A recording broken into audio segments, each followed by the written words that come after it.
How to copy and share Twitch profile link. Hello and welcome back to our YouTube channel How to Tutorials.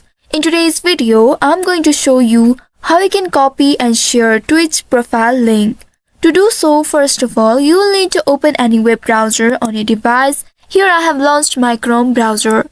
Once on the browser, in the search bar, you will need to type in twitch.com. This is the official URL of Twitch. Once you have entered this keyword, now press the enter button of your keyboard to search for it.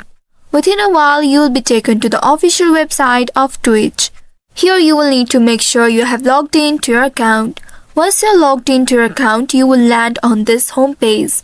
Here at the top right, you will be able to see your profile icon. Click on your profile icon.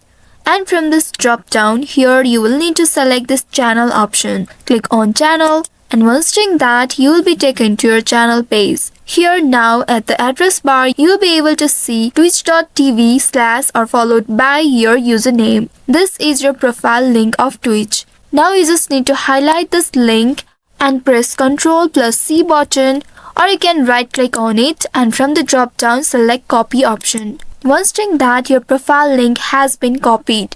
Now you can paste it anywhere you would like to share. To check it, you can open a new tab here and press Ctrl+V or right click and from the drop down click on paste. After doing that, now you can press on enter and now you will be presented with your profile page. So this is how you can copy and share your Twitch profile link. I hope this tutorial was helpful. If yes, don't forget to like, share and subscribe to our channel. Also hit that bell icon to never miss any updates from us. Thank you for watching.